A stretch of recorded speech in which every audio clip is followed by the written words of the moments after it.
All right, y'all, welcome back to the show. It's Anti-War Radio on Chaos 95.9 FM in Austin, Texas. Of course, we're streaming live worldwide on the internet at chaosradioaustin.org and at antiwar.com/radio. And at the end of this second hour today, we will be switching over to the Liberty Radio Network.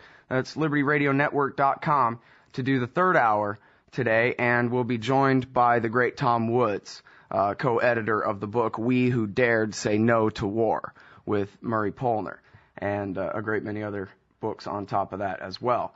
Now it is my honor and pleasure to introduce Flynt Leverett. He is the director of the Iran Project at the New America Foundation, where he's also a senior research fellow. He teaches at Pennsylvania State University's School of International Affairs, was senior director for Middle East Affairs at the National Security Council, on the Secretary of State's policy planning staff, and as a senior CIA analyst. He left the Bush administration in 2003. And also Gareth the Great, Gareth Porter, independent historian and journalist from Interpress Service.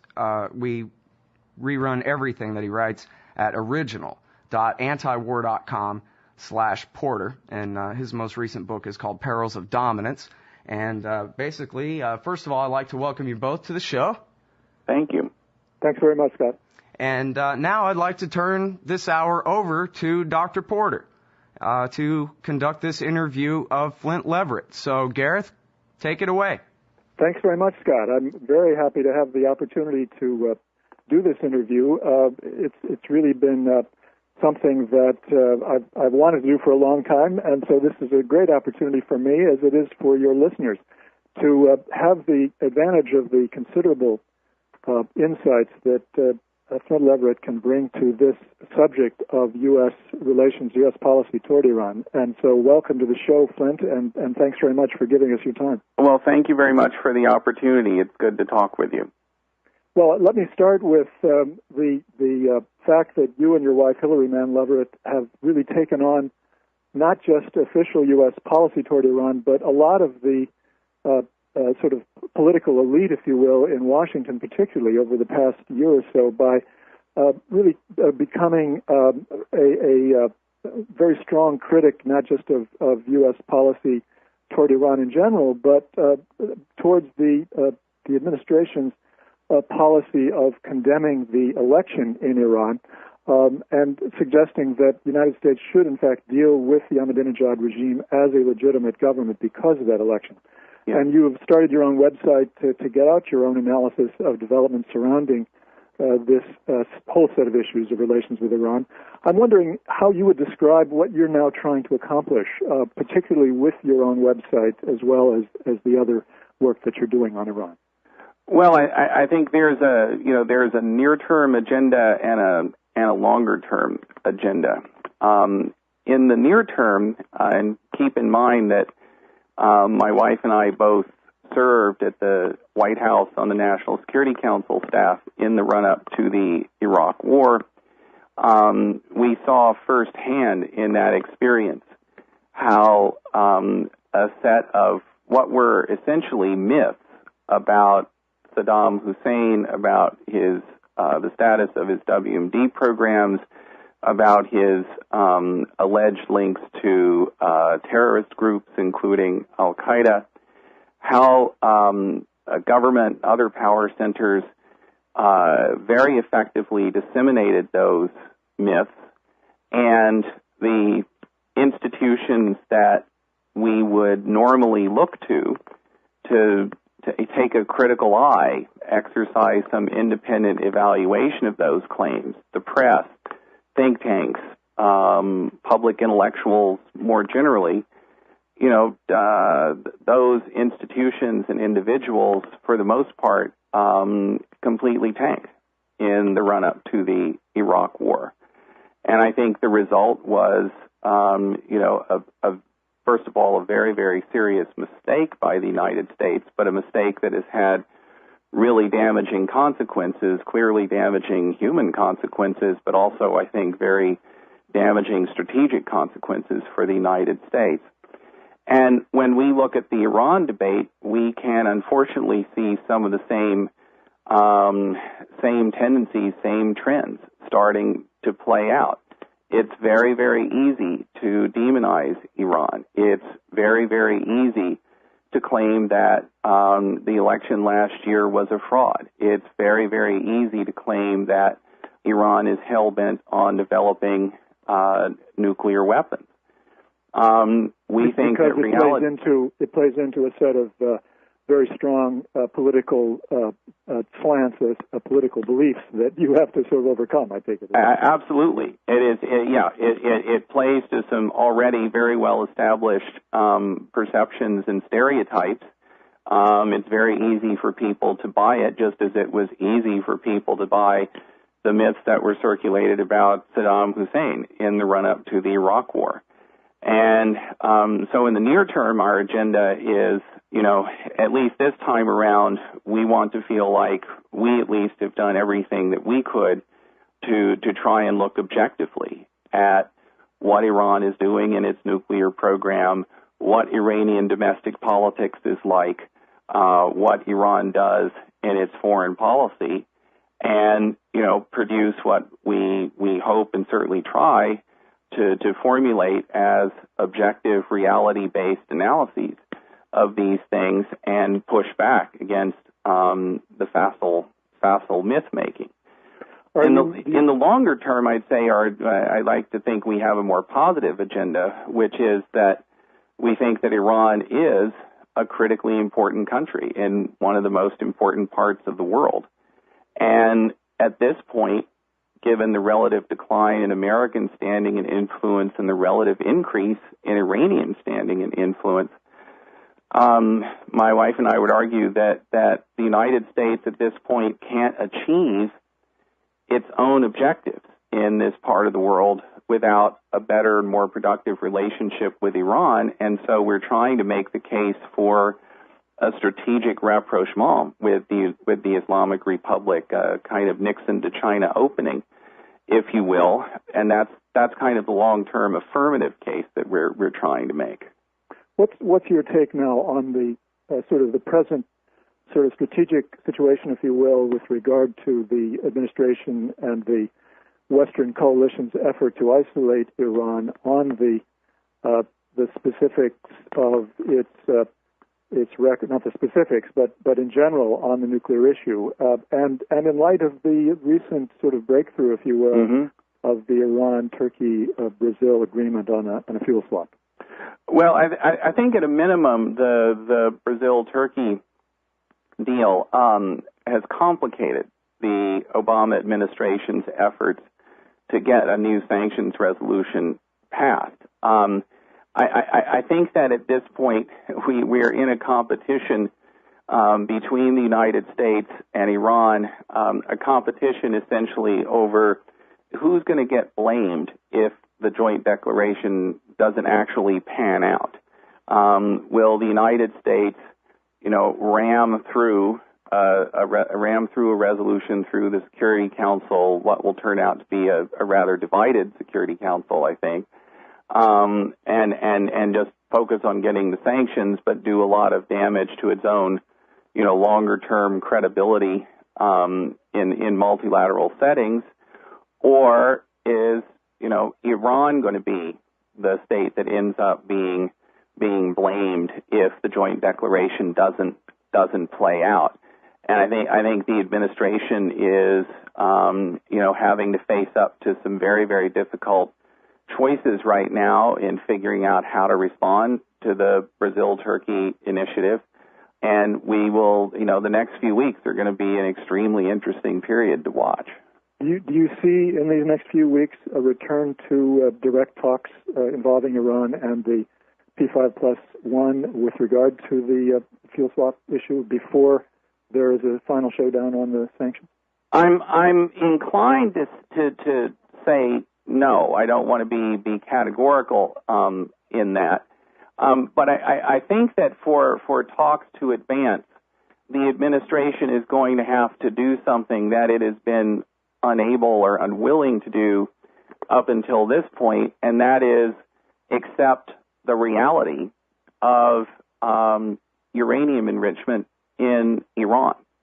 I mean, this was the Bush administration policy that, Iran has to give up its, has to suspend enrichment as a condition for talks, and in the end, the only acceptable outcome from those talks would be, an abandonment of enrichment by Iran.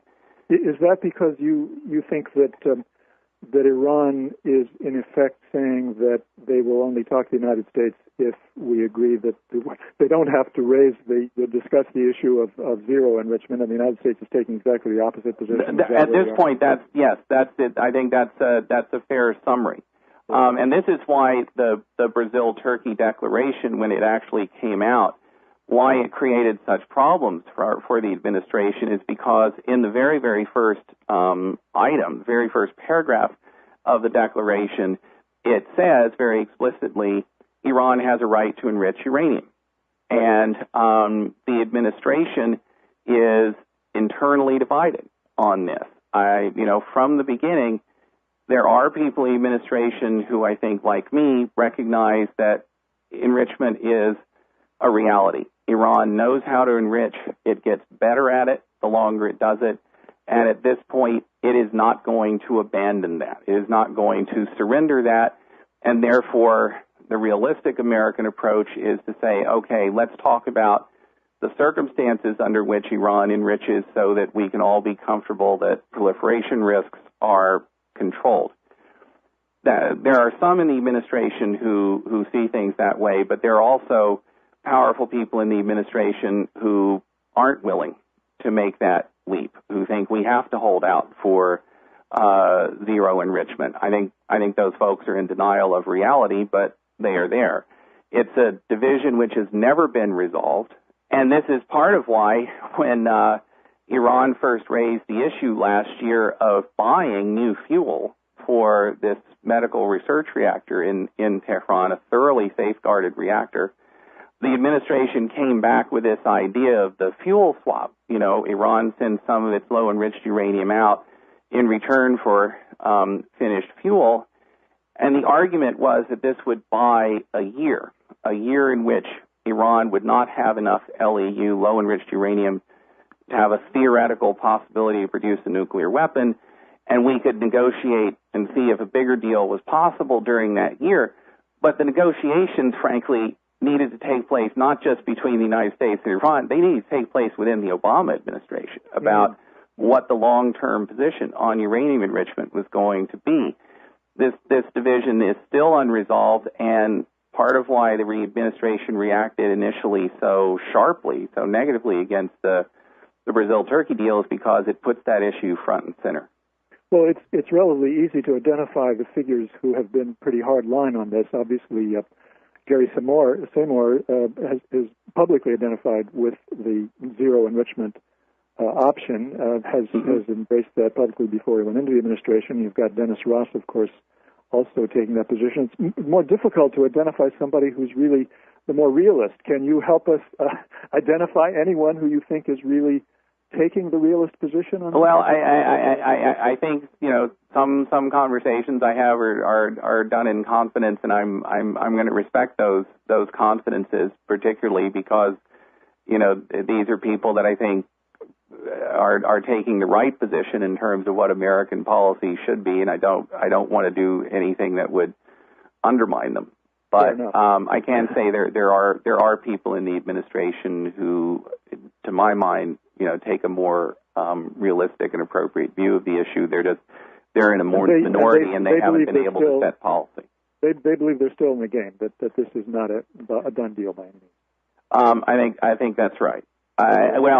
I think it's not a done deal. They're still in the game, but if the administration hasn't been able to resolve this in a year and a half, and when this is critical to the viability of their policy on this very high-profile issue, I think that there's something structural there that they can't come to closure on this. Very, very good point. All right, now let me break in here just for a second to say you're listening to Anti-War Radio on Chaos 95.9 in Austin, Texas. And my favorite interviewee, Gareth Porter from Interpress Service, that's ipsnews.net and original.antiwar.com/Porter, is interviewing Flynt Leverett, former National Security Council staffer and CIA analyst and keeper of the blog with his wife Hillary Mann Leverett of raceforiran.com. So go ahead, Gareth. Flynt, you've just come back from a recent trip to Iran. Did you learn anything about Iran's strategy that you think would be important for people to understand with regard to the future of this issue? I think there are a couple of things that are important and I think aren't very well understood on the American side about Iranian positions and views and goals. One is, I don't believe that the Iranians have taken a decision to take their nuclear program all the way to fabricating nuclear weapons. This is certainly what every Iranian official who talks with us says, that Iran does not have nuclear weapons, does not want nuclear weapons. But I think there's another important angle here, which is that not just the highest levels of political authority, but the highest levels of religious authority in Iran, including the supreme leader, Ayatollah Khamenei, say that it would be a violation of religion and ethics and Islam for Iran to fabricate nuclear weapons. And I actually believe that in the Islamic Republic of Iran, a state that legitimates itself in no small measure in terms of its in terms of the priority and primacy it gives to religious and ethical considerations, that for the supreme leader and other religious authorities to have come out publicly on a sustained basis and to have said it would be immoral to do this is a not trivial thing. It is a real constraint. I don't think that this leader or a future leader is going to find it easy to decide at some point, well, let's actually fabricate nuclear weapons and all that stuff we've said about it being immoral and against religion, never mind. I think that's... just by the way, on that point, do you understand that the more extreme right-wing elements in the clergy, such as Shariat Madari, for example, the editor of Kehan, really embraces completely that viewpoint on nuclear weapons, as well as the more moderate people? I would say it's a consensus view. It's very easy to construct a serious religious and moral argument against nuclear weapons. It's actually much harder to do it in favor of them. And my as you say, my sense is that this is something which is cuts across Iran's factional or ideological spectrum, from the hardest of the hardliners to the most progressive reformists. Mm-hmm.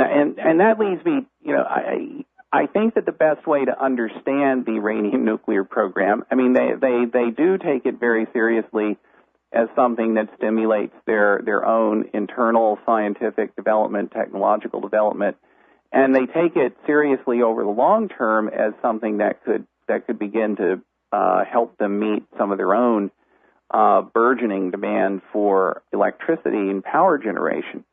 But I think in a strategic perspective, frankly, what they're doing is they are developing what you could call a nuclear weapons option.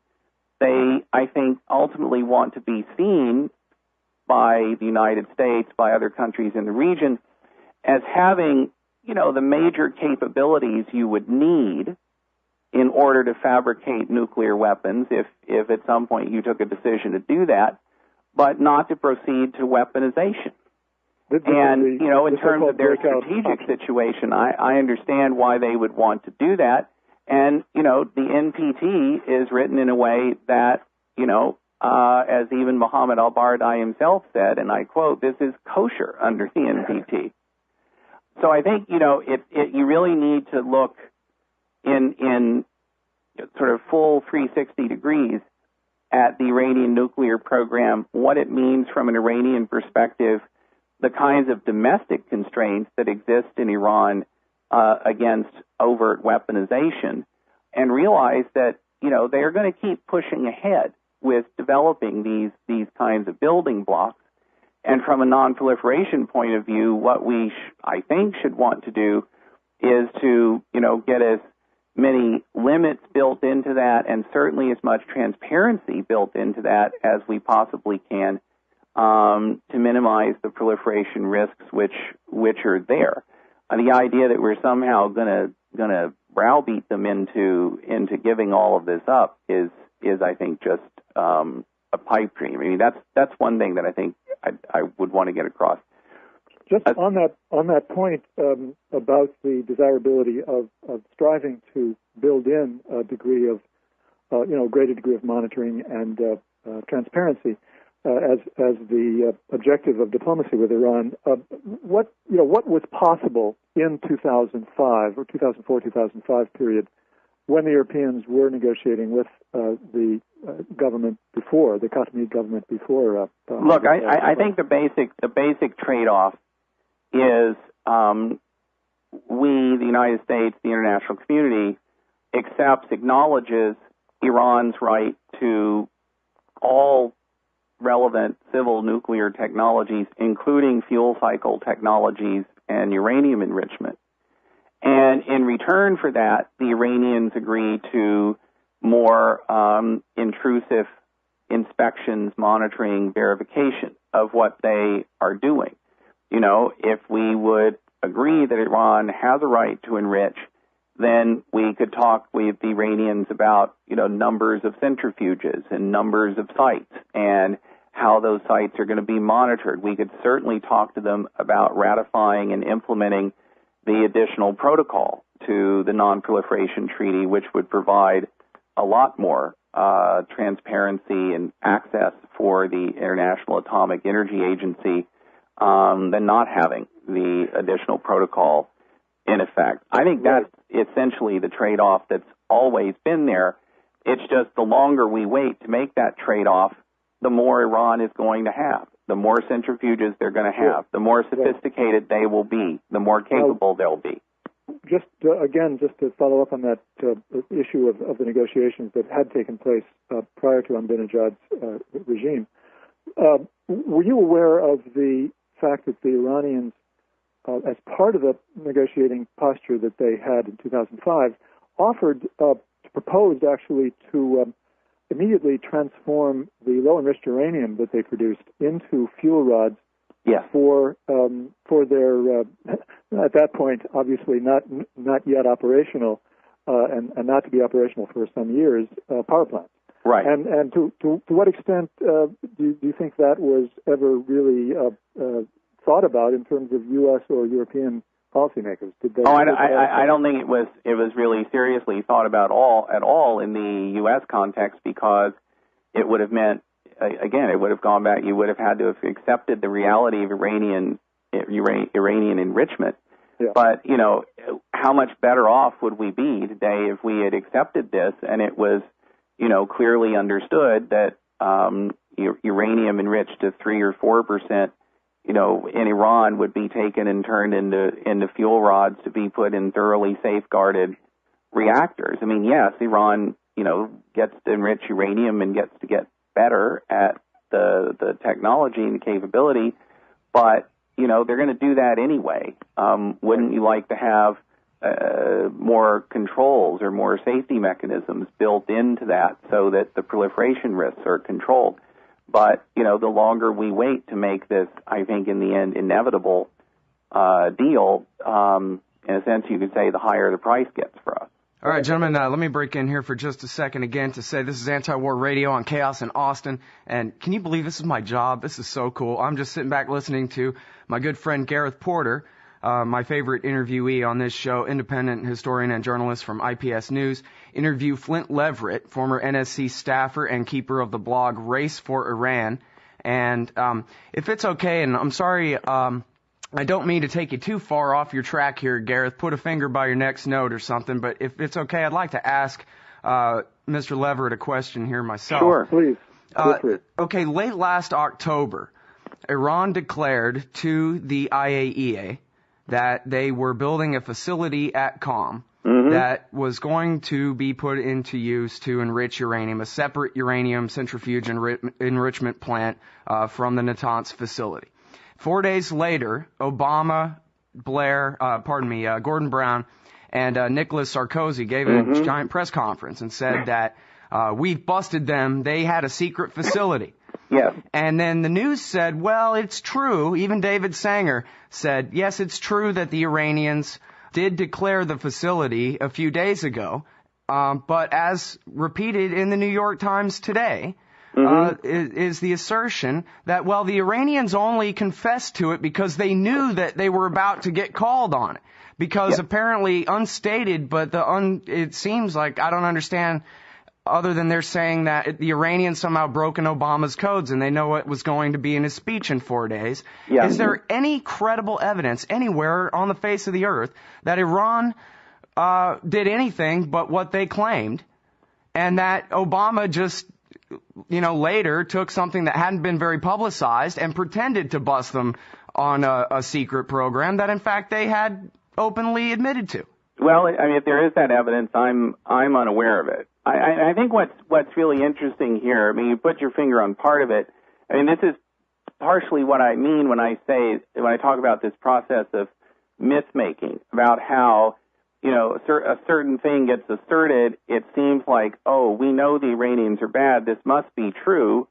And then even though there's not really evidence to back it up, and maybe at some point the New York Times has to say, well, they're at the very least, they're two different sides of this story. But, that pretty quickly drops by the wayside, and as you say, more and more it becomes a social fact that Iran had this secret facility at Qom, which it didn't declare like it was supposed to the IAEA, and this is just further proof of their nefarious intentions.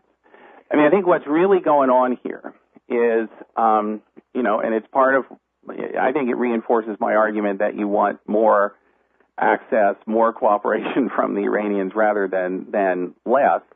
There is a kind of legal disagreement between Iran and the International Atomic Energy Agency as to which set of reporting requirements applies to Iranian nuclear facilities today.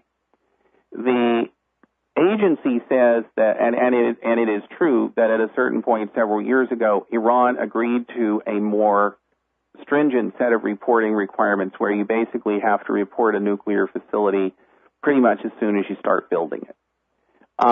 Iran then, as its relationship with the West deteriorated over nuclear issues, Iran withdrew from this more restrictive set of reporting requirements and said, we'll just go by the set of reporting requirements that's in our standard safeguards agreement, which only requires that you inform the IAEA of a new facility 6 months before you introduce nuclear material into it. The Iranians, on this basis, they reported the facility at Qom to the IAEA. According to them, they say it was more than a year before they had any intention of introducing nuclear material into what was, at the time, just basically a construction site. And therefore, they were in full compliance, more than adequate compliance with their reporting requirements. Some lawyers are asserting that, this more stringent set of reporting requirements to which the Iranians had signed up several years ago but then withdrew, that actually should still be considered as in effect. And by that more stringent set of reporting requirements, it's arguable that the Iranians should have told the IAEA about the facility sooner. That is essentially the nature of the dispute, but, no one really wants to take the time to spell all that out because it's not a really, sexy, the Iranians are, deceptive, evil people, as, we all know, and are just trying to fool us while they march steadily toward a nuclear weapon. A kind of objective, detailed, fact-based analysis like that just doesn't fit into the stereotyping project real well. Flynt, you've zeroed in on the importance of the U.S. threat of war against Iran remaining, quote, on the table, unquote. And suggesting that actually raises the risk of real war with Iran. Could you just quickly explain why you argue that threat is likely to lead to the threat being carried out, and why you believe it should be taken off the table? Well, I think that the biggest security concern for the Islamic Republic is, from their perspective, comes from the United States, and a sense built up over 30 years that the United States has never accepted the legitimacy of the Islamic Republic as, the proper government of Iran. And under those circumstances, Iran takes steps that it believes are necessary to defend the Islamic Republic. I think that laying the groundwork for what I describe as a nuclear weapons option may well be part of that sense of what they think they need to do. As long as we are talking about how all options remain on the table, that's essentially saying the United States reserves unilaterally the option of initiating war against Iran, even without a Security Council resolution, even without any other accepted legal justification, but that if we think we need to use force in order to keep Iran from doing something that we don't want it to do, that we have that right. And under those circumstances, I think, the Islamic Republic is going to continue to do things that we don't want them to do, whether it's, advancing with their nuclear program, whether it's maintaining ties to, various regional proxy groups, whether it's in Iraq or Lebanon or wherever else. They're going to keep maintaining those ties in ways that we will find problematic. And the only way to make this relationship better is to do basically what we did with China under President Nixon, which is to say, look, we recognize that the People's Republic of China is the government of China. We don't want to change your borders by force. We don't want to change your form of government by force. We want to reach a strategic understanding with you and build a positive relationship with you. That's the only way it's really going to work with Iran. And as long as you still keep doing this, every option's on the table, and, we can always resort to unilateral attack on Iran whenever we want, I think it is just going to keep ratcheting tensions up higher and higher.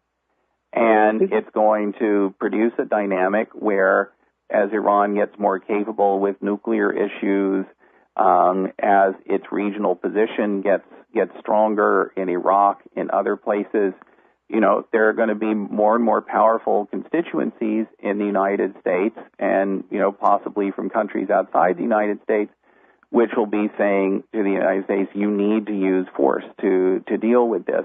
And the power of that message is only going to grow as tensions ratchet up. Am I correct that we've got a problem in this country, that the sort of national security elite, even and particularly, especially those who really don't think that attacking Iran is a good idea, continue to be very much wedded to the idea that we cannot give up the threat of an attack, because you never give up what is considered an advantage. Do you see that as the fundamental problem here? Yeah, and I think it is a problem because, in a sense, the United States never gives up the right to defend itself or its legitimate interests. I mean, if Iran were ever foolish enough to attack, American naval forces in the Persian Gulf, assuming they were in international waters, there's no question that the United States would have the legal right and would be able to respond in very, very forceful ways.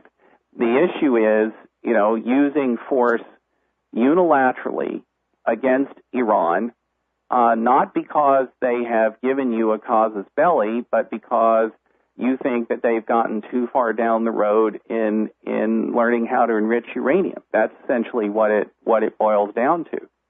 And I think that is a real problem, because unless we're prepared to give that up and say as a matter of policy that we commit not to using force to change the borders of the form of government of the Islamic Republic of Iran, I think the Iranians are never going to be convinced that we have anything other than ultimately malign intentions towards them. Let me steer the interview in a slightly different direction. The first 9 years of your government service were as an intelligence analyst. Yes. I presume it was dealing on the Middle East, and I was wondering if you would have any observations, particularly in retrospect, on the quality of U.S. intelligence analysis of Iran's foreign policy and its nuclear program in particular during the time that you were dealing with the intelligence. Well, I think that there certainly are some very talented people in the intelligence community and working on the analytics side. I have to say, since I have gotten out of the U.S. government and now am actually free to meet with Iranians of all sorts, but including Iranian officials, and I'm actually able to go to Iran, I feel like I would be a much, much better analyst of Iranian affairs than when I was working in the U.S. government, and because of our lack of relations with Iran, couldn't have any contact with Iranian officials, couldn't travel to Iran, couldn't go to conferences with Iranian academics who work on foreign policy issues and learn from them. I think there is a real problem within the U.S. government, the intelligence community, the State Department, other places, because the people that we give security clearances to and put them to work on Iran, they don't go to Iran. They don't really know all that many Iranians, except maybe for expatriates. They don't really have their own firsthand sense of what the place is like, of how Iranians themselves think about their foreign policy. And I think it's a real limitation, and it does, I think, in the end, hurt the quality of the analysis that would be available to policymakers. One of the issues about analyzing the internal politics and policy of Iran during that period, of course, was there in fact a kind of state within a state, that is to say the Islamic Revolutionary Guard Corps, as a separate entity that really was being presented, as I understand it, as not responsive to the nation's highest civilian leadership, and therefore being able to carry out terrorist attacks. And, of course, included in that were supposedly Buenos Aires, 1994, and Khobar Towers in Saudi Arabia in 1996. Do you have, at this point, a different understanding at all of that question? I mean, is that something that you've looked at in retrospect? I think that the status of the Revolutionary Guard Corps is something that does lend itself to a lot of stereotyping on the basis of not a whole lot of information. I mean, keep in mind the Revolutionary Guard is created after the Iranian Revolution because of a kind of inherent distrust of a military establishment that the new political order had inherited from the Shah. So they want to create their own military structure. And then, within a year after the Islamic Republic is created, Iraq invades.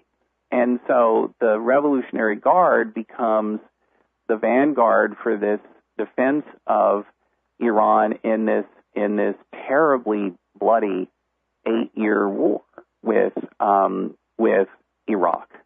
I can tell you it is really remarkable if you get to go to Iran, to this day, how much that 8-year war still, is manifested in Iranian society. You find war veterans all over the place. You find people all over the place, who lost a brother or a son or a friend or, some other person that meant something to them in this struggle. And so, people want to make a big deal out of how, well, the Revolutionary Guard is, taking over politics. And so many of the parliamentarians now have backgrounds in the Revolutionary Guard. I mean, that's a little bit like asking, in 1960, how many American congressmen had served in the military during the Second World War. Right. And in terms of the, Revolutionary Guard and its relationship to various power centers, I mean, according to the Constitution, the Revolutionary Guard reports directly to the Supreme Leader. It does not report to the President. In terms of Hobart Towers, I honestly don't really know what happened with Hobart Towers and who is responsible for it. I know that kind of the preferred explanation from the U.S. government, based presumably on intelligence information, is that it was ultimately an Iranian-sponsored affair. If you want to buy that story, Richard Clarke himself has said publicly that it was initiated as a response to the first time in 1994 that the Congress appropriated money and the Clinton administration signed it into law to promote regime change in Iran. And according to Richard Clarke, he said it publicly, Hobart Towers, which, keep in mind, was an attack on an American military facility, grows out of that decision. I don't know if that is the case or not, but that is the explanation that Richard Clarke has given publicly for why the Iranians did Hobart Towers. There's also a counter-explanation that it was actually done by Al-Qaeda, by Sunni extremist elements working in I did a very in-depth analysis investigation of that, and I'd love to send you the specific stories that I did on it, because I think I pretty much exploded the Iranian origins of that operation. Yeah, you may well be right. I'm just saying, even if you accept the kind of official U.S. explanation that it was ultimately Iranian-inspired, no less than Richard Clarke tells us that it was meant to push back against what the Iranians saw as a direct American threat that had been launched against them. Let me turn to another aspect of the recent history of U.S.-Iran relations, which you have been associated with, and that's the spring 2003 Iranian secret diplomatic proposal to the Bush administration, which were instrumental in helping to get more information out in later years. There, of course, has been a pushback by the neoconservatives on this, who have had, and some who are perhaps not directly neoconservatives, but have disagreed with your perspective on it, who've argued that this was not really a legitimate diplomatic initiative, but a concoction by the Swiss ambassador in Tehran and so forth. Yeah. That it was at odds with other signals that were coming from Iranian officials. I'm sure you can help lay to rest some of the pushback that has been made on that point. And I can't wait to hear the answer to that, but unfortunately everybody's got to wait just a few seconds to hear it. Okay. First of all, I got to say real quick, I'm Scott. This is Anti-War Radio. You're listening to Gareth Porter interview Flynt Leverett, and I need to mention that in regards to this question, there's an article by Gareth called Burnt Offering at the American Prospect about this subject. And if you Google Gareth's name, Gareth Porter, and probably with Flynt Leverett's name, and 2003 Iran peace offer, somewhere you will find an IPS article at ipsnews.net. And if you page down to the bottom, it's not a live link, but there is the text to the link to the PDF file of the actual paperwork of this Iran offering. That's your ultimate footnote right there. It's at ipsnews.net somewhere. There's your search terms. And now over to Leverett for your answer here, sir, please. Yeah, the document in question, and that you can access in this PDF, came in. It was passed through the Swiss ambassador in Tehran, because since we have no diplomatic representation ourselves there, the Swiss function is, the technical term is, our protecting power in Tehran. So it was not at all inappropriate for the Swiss ambassador to have been, passing these messages from Iranians or even to be talking with the Iranians about messages that they might want to pass. The message from the Iranians was passed with a cover note from the Swiss ambassador, in which he explains in great and, I think quite plausible and persuasive detail how he came into possession of this document, who presented it to him, what were the representations that this Iranian official made when he presented it, and they were that this had been vetted by all of the major power centers, including both President Khatami and the Supreme Leader.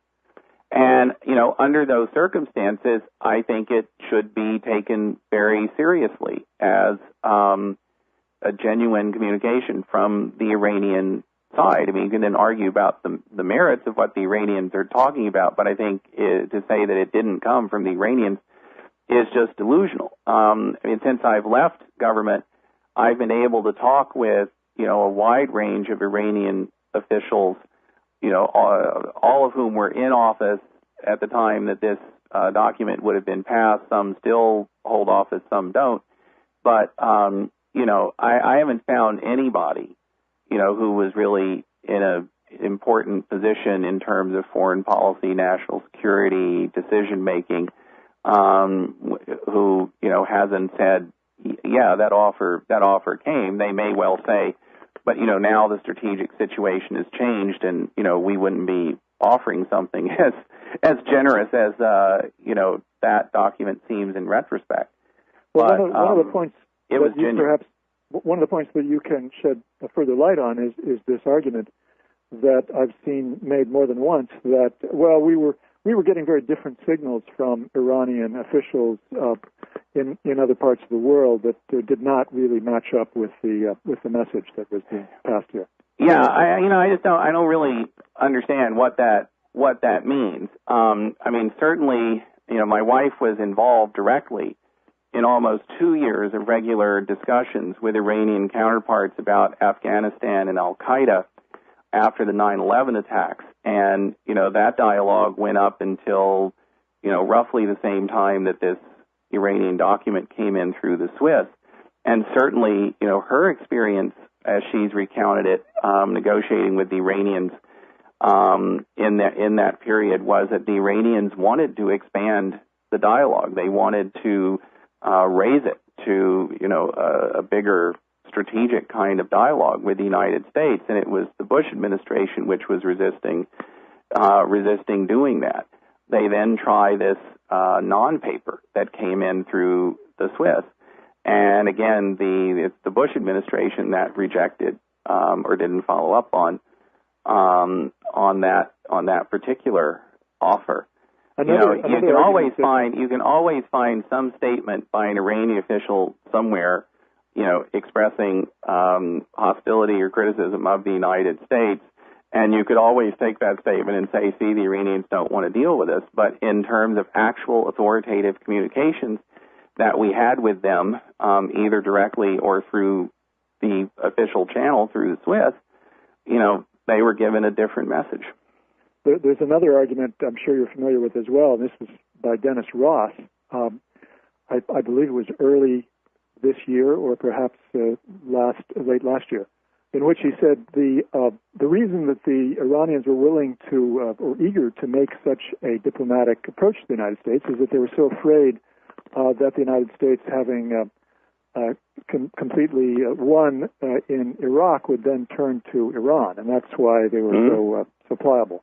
Would you have a response to that? Well, I would say, first of all, that the Iranians had been, trying to forge a strategic opening with the United States for, a long time before we invaded Iraq. But even if you accept that premise, that the Iraq invasion, affected their calculations in a way that they were prepared to make, a more forthcoming or more generous offer to the United States than they might have made otherwise, it still leaves open the question of why didn't we follow it up? Absolutely, yes. But there's another reason why I was wondering if you would respond to that in a much more explicit, specific way, and that is the understanding that I understood had been reached in the weeks prior to the U.S. invasion of Iraq between U.S. and Iranian officials that the Iranians would be allowed to send thousands of the Iranian-trained anti-Saddam Iraqi Shia into Iraq in conjunction with the U.S. offensive, which, of course, would give the Iranians a degree of a sort of political influence, potentially at least in Iraq, that particularly neocons would be quite unhappy with. I was wondering if you can sort of confirm that and how you think that it might have affected the Iranian analysis of what was happening with the Bush administration. Well, I think that I think you're right that there were, while the Pentagon pushed very hard to have the Iraqi National Congress under Ahmed Chalabi be the only Iraqi opposition group that we dealt with. In fact, because of pushback from the State Department, we ended up dealing with a much wider group of Iraqi oppositionists, including groups such as the Dawa Party and the Supreme Islamic Council, which did go back into Iraq after the invasion and quickly emerged as much more important political forces with much more popular credibility and support among Iraqis than Ahmed Chalabi and the INC ever had. Now, these groups, these Shia Islamist groups, like Dawa, like the Supreme Council, were groups which had been supported for years in exile by Iran. And, I think Iran correctly calculated that Saddam's removal, particularly if it ended up empowering, Iraqi Shia, and you had these Shia Islamist groups playing, prospectively very important roles in Iraqi politics, that this was going to be, a good situation for them. But it would certainly create an incentive on their part to, want to try and coordinate this, establish a kind of cooperative framework for post-Saddam Iraq with the United States, just as they wanted to cooperate with us on Afghanistan. Yeah. Now, let me ask you, we have to at least say a few words about the NIE of November 2007 and yes. Its fate, its the controversy that swirls around it, the criticism of it and so forth, and what you think is likely to happen in the next iteration from the intelligence community about the Iranian program.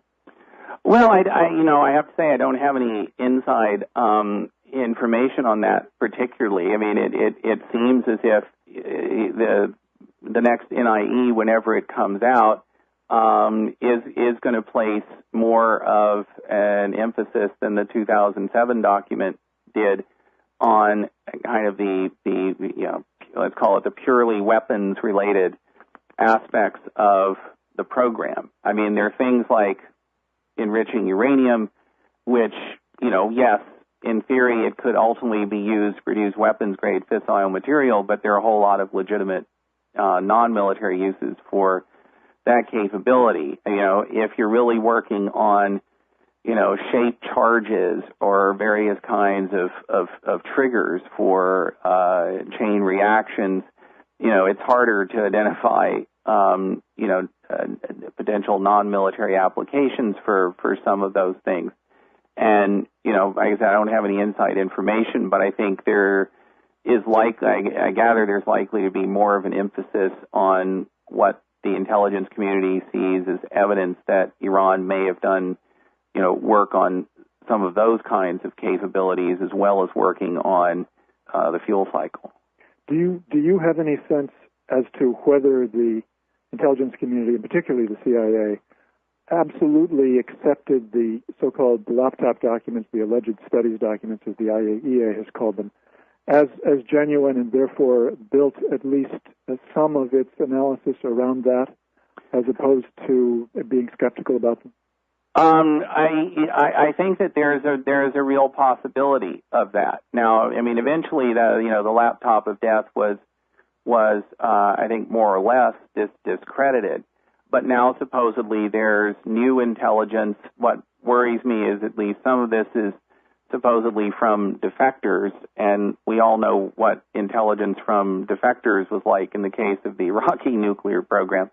I think there are just some, what I've heard about some of the defector sources that they have, they have this 32-year-old nuclear physicist that, they claim he's been working at high levels in the Iranian nuclear program for more than a decade, which if you just do the arithmetic, it means he had to finish his PhD when he was about 19 and, get access to what presumably would be the most sensitive parts of Iran's nuclear program, when he was 20. This is all sounding altogether too reminiscent of the kind of sloppy intelligence work that was done on WMD issues in the run-up to the Iraq War. Yeah, I wanted to come back to the elections of 2005 in Iran and the opposition movement that arose after that. Mm-hmm. What do you think has been the impact of that on the Obama administration's policy? And do you think that some people in the administration, at least in high levels, have been in fact tempted to entertain some thought of the variant of the regime change posture of strategy? Yes, I think there are people who've been tempted by the regime change idea. And I also think that the way the election was perceived and portrayed here has had a really negative impact on our own debate about Iran and how to deal with it. It has become, again, something pretty close to a social fact that the election was a fraud, that President Ahmadinejad's re-election was not in any way legitimate. Certainly Ahmadinejad's administration and the whole power structure is portrayed as this very unpopular system, which most Iranians would love to get rid of, given half chance. And I think that the reality is much more complicated than that. I think most Iranians still like the idea of an Islamic republic, even if they want it to evolve in certain ways. I'm sorry, we're going to have to leave it there. They don't want to get rid of it. We're going to have to leave it there. Everybody look at ipsnews.net and raceforiran.com for more from Gareth Porter and Flynt Leverett. Thank you both very much for your time on the show today. Really appreciate it. Thank you. I had a good time. Thank you, Gareth. Thanks, Flynt. Great interview. All right, everybody, libertyradionetwork.com. Coming up next on Chaos, this is our music.